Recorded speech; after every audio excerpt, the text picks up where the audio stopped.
That show where we get to point you towards the right direction concerning several topics or issues. Of course, it's still the midday show with me, Ifnaya. And like I mentioned, I'm going to be having a guest in the studio, and she is right here. Her name is Enna Abenabe. Yeah, Hi, how are you? I'm fine. Glad to have you here. Yeah. Are you shy? Yes. Oh my god, no, don't be shy. I'll make you extremely comfortable. Okay, not to worry. Alright, guys, if, in case you're wondering what we're going to be talking about today, we're going to be talking about Enna's story. Okay, Enna right here is a stroke survivor. And I respect her a whole lot hearing her story, which I'm going to give her time to say because I want to listen to it as well as you listening wants to listen to it. So I won't be talking a whole lot today. But she is a stroke survivor and she is just in her 20s. To be precise, she is 26 years old. So we're going to be talking about how she survived stroke at a very young age. Enna, so many questions that I want to ask you. First off, kudos. Okay, we thank God for your life. You're alive here, you're walking, and I mean, you're full of life. I do follow you on social media. You are full of life, and your story is a testimony. And I'm sure a whole lot of people are going to be amazed, when you begin to tell them the story. So, how did this all happen? You're just 26 years old, and you have had a stroke. Yeah. So, tell us how this happened, when, what happened. Okay. The stroke happened in November 27th, 2015, and it happened so quickly. I just fell down in my cousin's room, and that was it. They rushed me to the hospital. I think they rushed me to like 4 different hospitals. They were referring them to hospitals, and they now admitted me at St. Nicholas. Okay. Yeah, that was it. And before then, I had a blood clot in my leg. You had a blood clot in your leg. Did you know about that? The day I took the drug, I've forgotten the drug, warfarin or warfarin. So the first day I took drugs and an injection in my tummy, and yeah, that was it. That day I fell down. I could not talk. I was trapped in my body. Oh wow. Okay, so you took a drug, right? And that same day you fell down. Yeah. So was that before the stroke or before? When I fell down, the stroke started. Wow. Yes. Okay. So when you had that blood clot in your leg, how long ago? Like what was the how many days before rather before the stroke? So I didn't know what blood clot mean. Yes. Yeah. And I think I was walking with my for a long time. So I felt pain in my leg, my left leg. So I said it will go as it came. So I took it for like 2 months, 3 months. So the pain was there consistently for 2 months. Yeah, but the last week it got worse, So I didn't know. So when I went to the hospital, I did tests, I did a scan, they found blood clots, like 2 or 3 in my left leg. Yeah, but the hospital is saying that, it was not that blood clot that caused this, that another blood clot came from my heart to my brain. Yeah. Wow. Yes. So when it happened, you said you fell down in your cousin's room. Yes. And then you were rushed about 4 different hospitals. Yes. And then you finally where you were able to receive treatment was at Nicholas's hospital. Yes. So what else happened after that? I took a lot of injections and drugs, and I started practicing to walk because I couldn't walk, I couldn't move, I could not even talk. Okay, so when you got there to St. Nicholas's hospital, how long did it take for them to know that it was a stroke? Were they confused about the diagnosis, or they immediately knew that it was a stroke? I really don't know because but I know that they ended up finding out that it was a stroke. Yes. Okay. So how long were you bedridden for? How long did you stay at the hospital? I stayed at the hospital for 3 weeks. 3 weeks. Yes. 3 weeks. Almost a month. Wow. Yeah. And then after that, when the doctor said that you were fit to go home. Yes, and it's just therapy that I need. So what part? Because I do understand that when you have a stroke, part of your body is paralyzed. Yes. So how was that? What part of your body was paralyzed? My right side. Your right side Yes. was paralyzed. Yes. Okay, and so Couldn't move it. and you couldn't move it at all. Yes. So Wait. so pretty much, you had family that was helping you. Yes, my mom and my auntie. My mom was everything. She had, like, they called her that night, and she was confused. The next morning, she was on the road to Lagos because I'm from Delta. Okay. So, yeah, worried. So she came, she took care of me. And she was thinking too much. And I couldn't talk, but I was using my hands to say, hey, calm down, I'll be fine. Because I always knew that I'll be fine. So how did you always know that you were? What was going through your head? When you fell down in your cousin's room, were you unconscious, or were you conscious but you just could not move? I was conscious. You were conscious, yes. But you were just numb. Yes. Wow. I felt peace. You felt yes. peace. Yes, that's how I knew that I would be okay. So you weren't thinking, was I going to die? No, I did not think about it. Like, death now. Well, that's actually very surprising, because you hear a lot of people slump and they say, oh, he had a stroke or she had a stroke and then she passed away.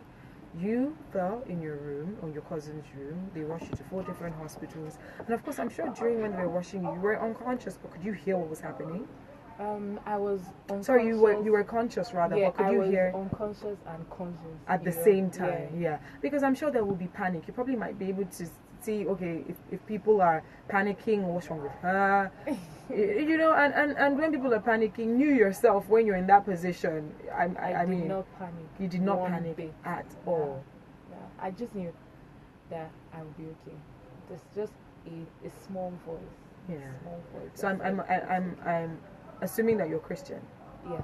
Okay. Because the fact that you said there was this small voice and you just felt peace inside of you. So aside from, being at the hospital and receiving treatment, you are a Christian. Did you get people coming in to pray for you? Yeah. How often did that happen? Like almost every time. Yeah. So I attend House of Rock. Oh, I attend House of Rock as well. Yeah. So pastors, they were coming, so I enjoyed it. I enjoyed the attention that This is interesting. You enjoyed the attention, so you're just loving how people were like, oh my God, Anna, how are you today? Do you need this? Do you want this? Blah, blah, blah. How long did that attention last for? Well, for a long time. Yeah. Yeah. Even when they discharged me from the hospital, I think there was one time that 4 pastors just came to the house and saw me. I'm like, ooh, I'm special. That is hilarious. All right. Okay. So you were able to go back home. Your right side was paralyzed. Yes. But you walked into this place today. Yes. I mean, you carried your bag. So please just tell us what led to the fact that you could walk now, you could carry your bag by yourself and do these different things all by yourself. How did that happen? Therapy. Okay. Yes, therapy. They taught me how to walk. They taught me how to talk. Everything. I don't know how therapy works, but they gave me a book of my Bible. I couldn't even read. Oh, wow. Yeah, my brain was fuzzy. Like, I couldn't read. I was just looking at it. Gradually, I read one.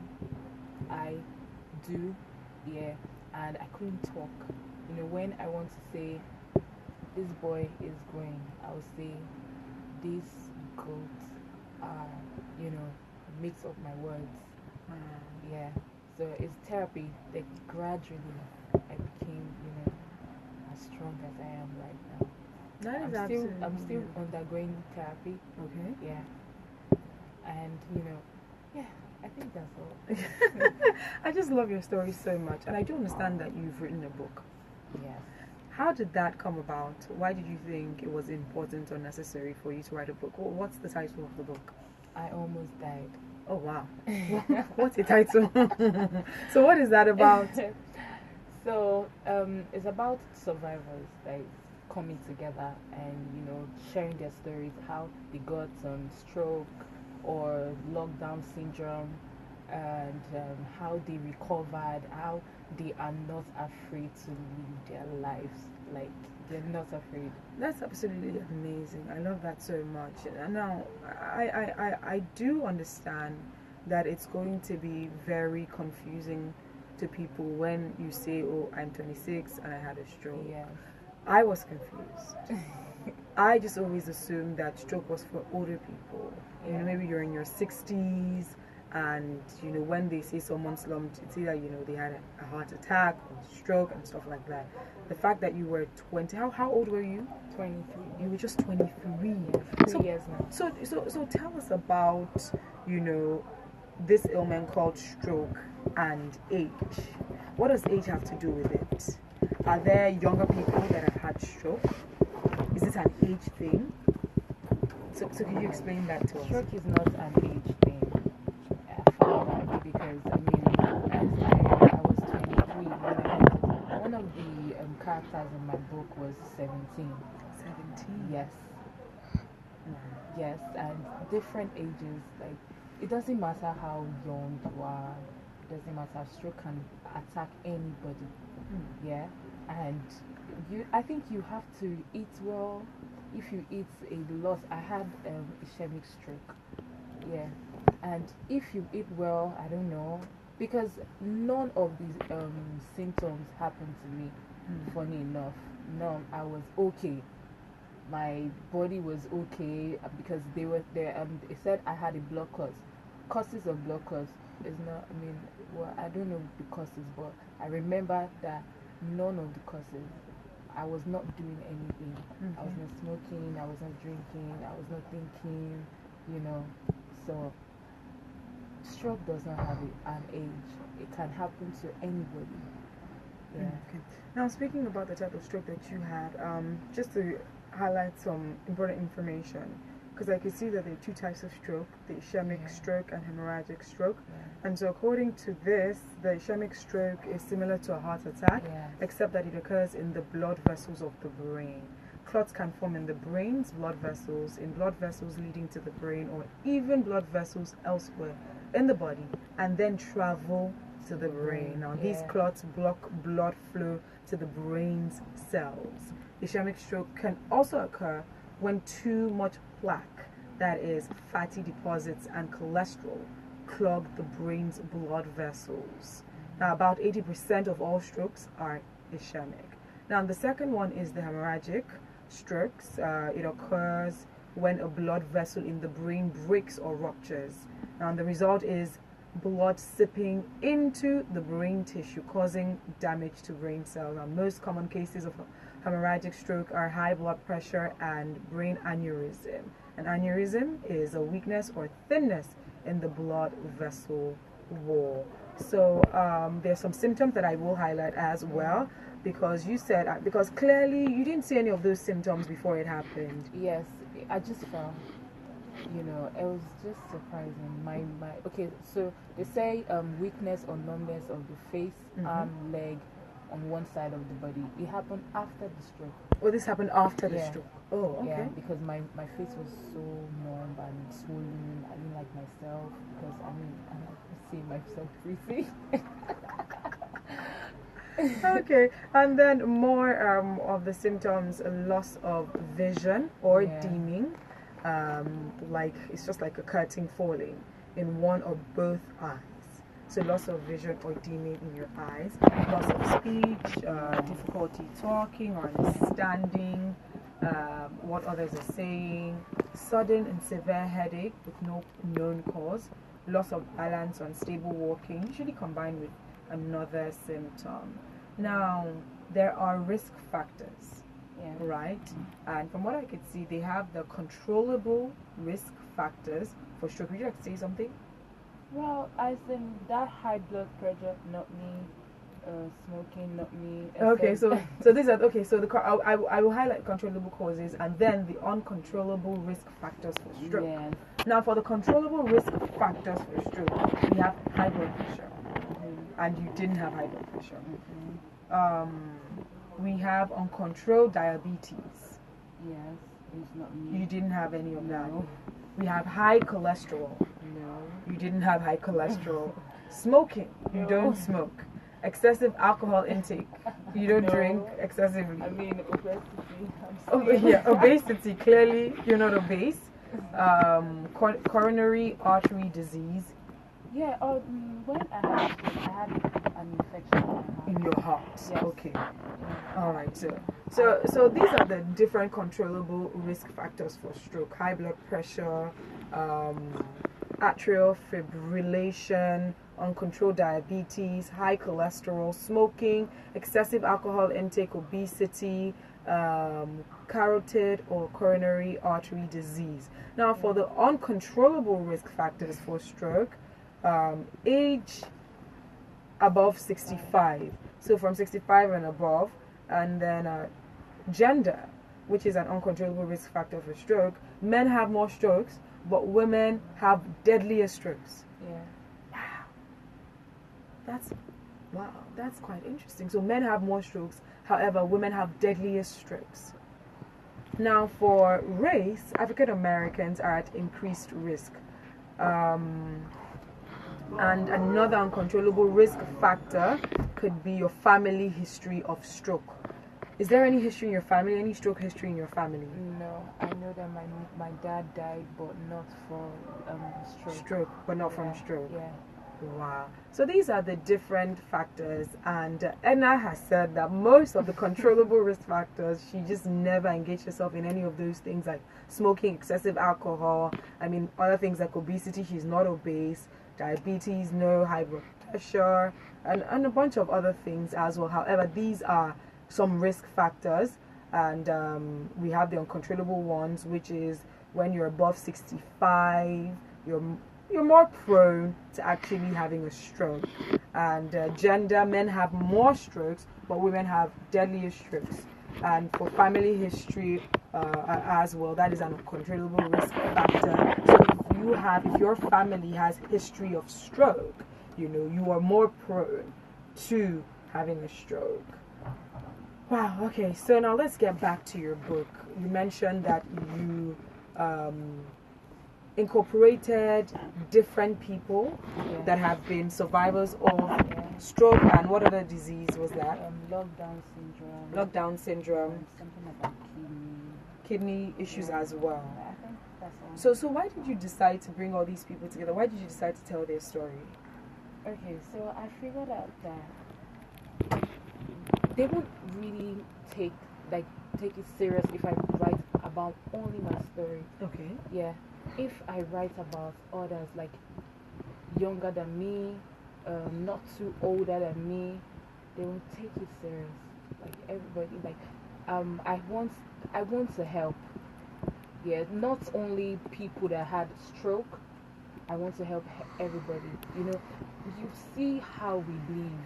We don't even care. One of the characters is I think is videographer. Okay. Yeah, he works for Lacoste. Okay. He's white anyway. So he works for.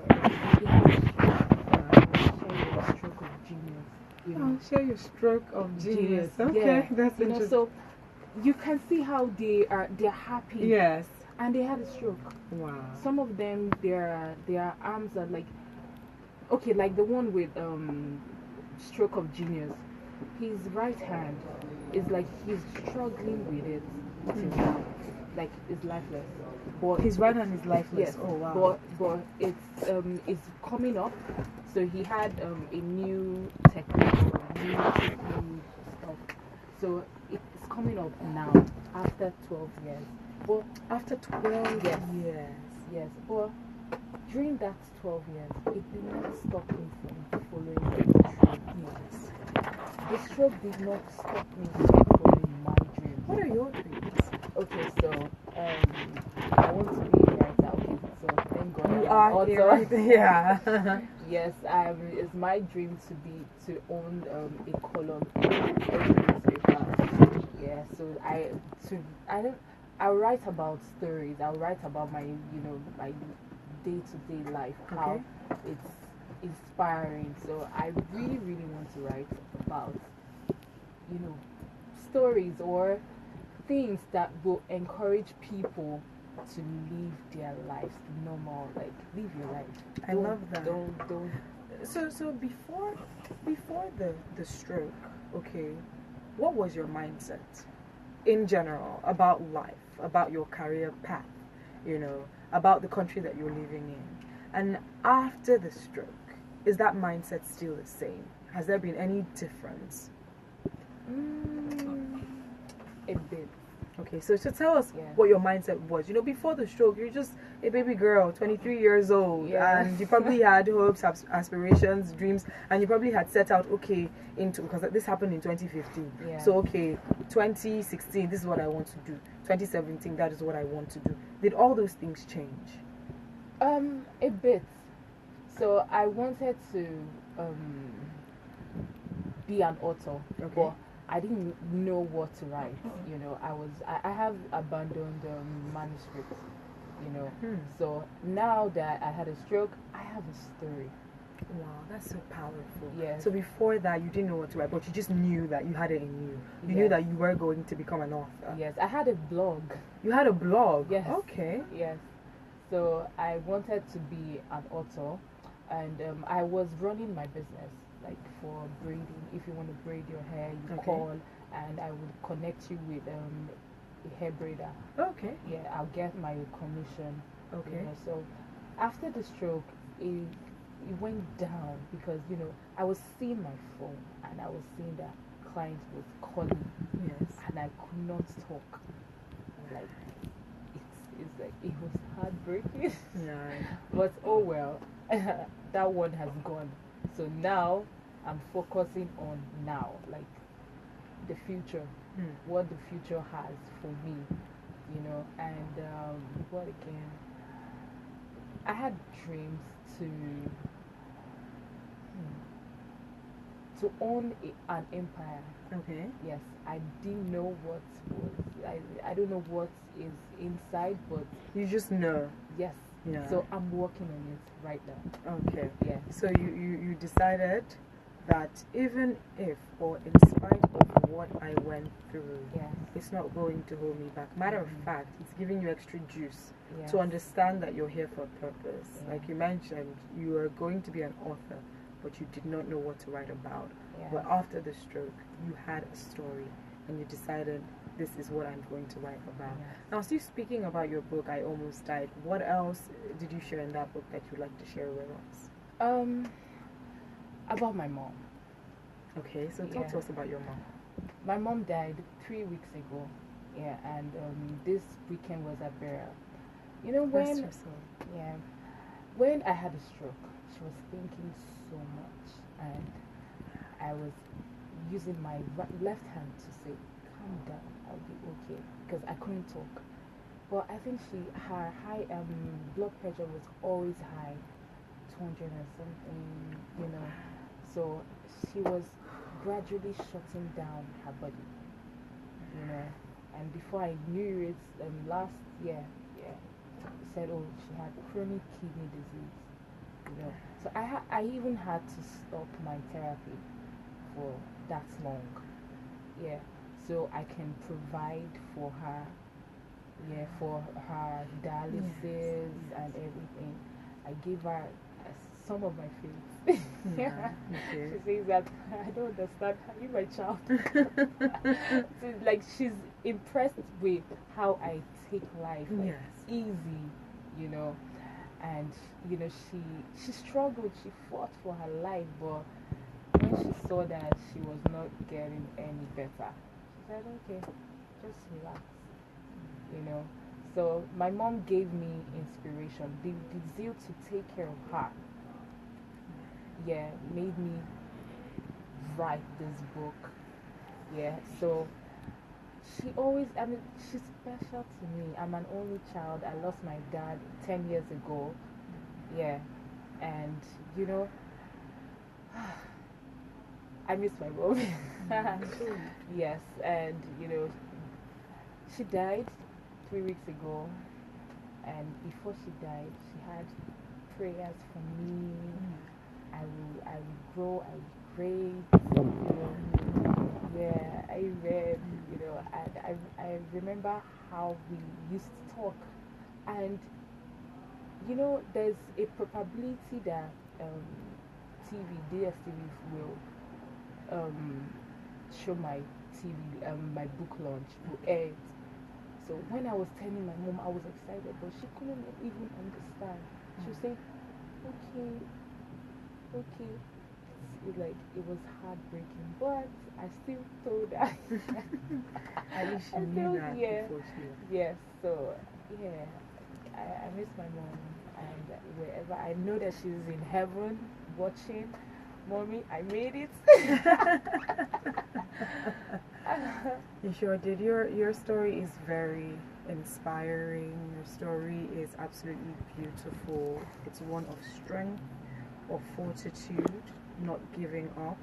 And I love the fact that even going through what you went through and writing this book, you decided to carry others along with you, in the sense that you were looking up different people's experiences, different people's stories, and you decided to incorporate it in your own. Because the truth is, sometimes when people experience such an incident as having a stroke, they're probably paralyzed, or you know, certain things, it just rocks their world in such a negative way, and they might feel like, you know what, this is the end. You know, let me just start thinking about other things, like what am I going to be doing on this wheelchair, what am I going to be doing carrying this walking stick around, what am I going to be doing when I can't even use my hands. You know, and they decide to say goodbye to all that they thought was possible before the stroke.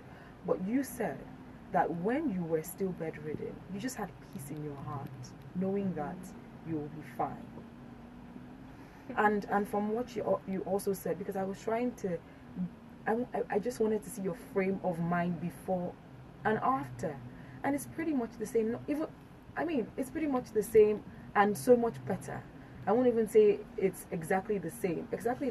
And when I say pretty much the same, in the sense that you had those dreams before, and you still have those dreams now. Yeah. And it's even giving you more of a kick and a push to pursue what you wanted to pursue. So I do commend you. Thank you. And I'm sure your mom is extremely happy. Yes. The fact that you said that she said that you gave her your faith. You know, she saw your strength, she saw you smiling, she saw you living life, even trying to break through from the stigma of, okay, when you have such an ailment, this is how your life is going to go. But you're writing your own story and doing things differently. It's extremely applaudable. You're just a young lady, and I believe that you will inspire and touch lives around the world. If you're listening, please feel free to ask any questions quickly before I wrap up for today. So if you'd like to ask any questions, you can go on Twitter at Lagos Talks 913, or you can call 0809 191 3913, 0809 234 5913, 01 236 7913, 01 280 2913, and also 01 280 3913. Before you say goodbye, would you like to drop your social media handles? And if anyone wants to lay their hands on your book, how can that be possible? Okay, so I'm launching my book on January 6th. Okay. Yes, it's Beulah Land Plaza in Ikate, beside Lamborghini. Yeah, and if you want to reach out to me, as my Instagram handle is King Anna _YBG, and no disability, only ability. That's my handle. Okay, so King Anna _. Let me spell. Okay, you know how to spell King. Anna is ENA _YBG. Stand for young, beautiful, and gifted. I love that. Let's take this. Lagos Talks, good afternoon. What's your name? Yeah, I'm Sunday calling from Balaga High School. All right, welcome. Yeah. I want to talk about Ella's case. Sorry? Can you hear me? Yes? Yeah, I said I want to talk about Ella's case. Enna's case. Okay. Ella.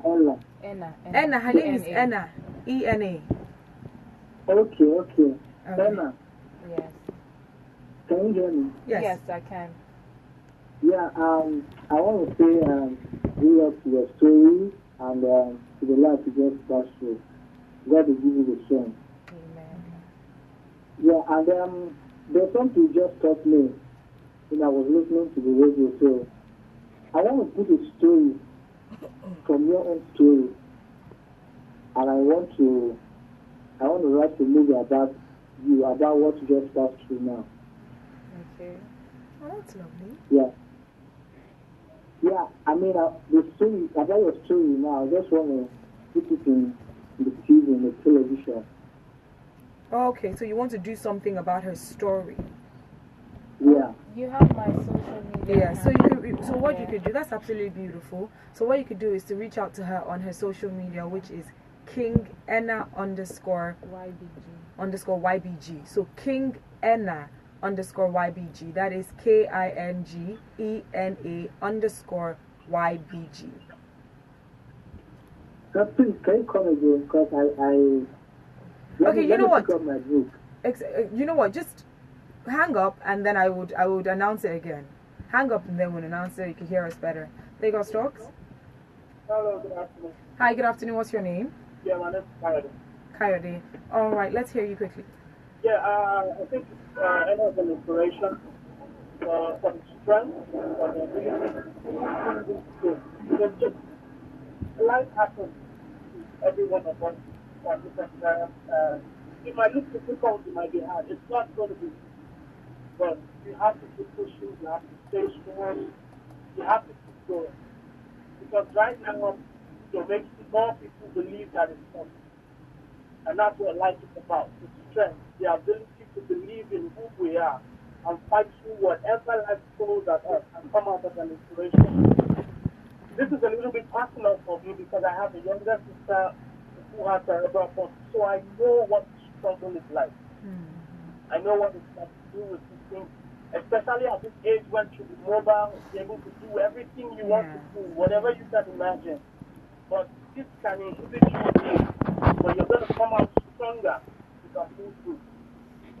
So dig deep, look inward. The sky is not the limit, it's just the beginning.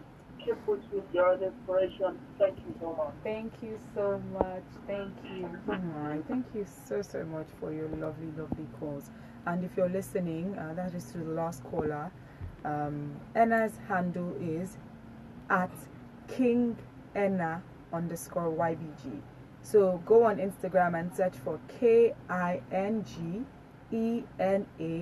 _YBG. Or you can reach out to her on the other handle, which no disability, only ability. Okay, so at no disability, only ability. Yeah, my Facebook is King Enna Abinabe. So let me spell ABENABE, King Enna Abinabe. ABENABE. That is fantastic. Anna, thank you so much for coming here to inspire us. Thank you. Definitely looking forward to hearing more about your book and its progress and more on your projects that you're working on in future. We'll definitely be having you here, back here very soon. Thank you so much. Keep hope alive, and you're doing absolutely beautifully. Like I said, I follow you on social media. Very vibrant, full of life. Just keep doing that, understanding that there are people that are getting hope from you. Yeah. You know, people wake up and they want to see what your post is all about, and knowing that you're just pushing and pushing and pushing, it just makes them extremely happy. So thank you so much for coming. Alright, it's 6 minutes past the hour of 1. That's the end of Directions for today. Coming up is your favorite talk show with the lady.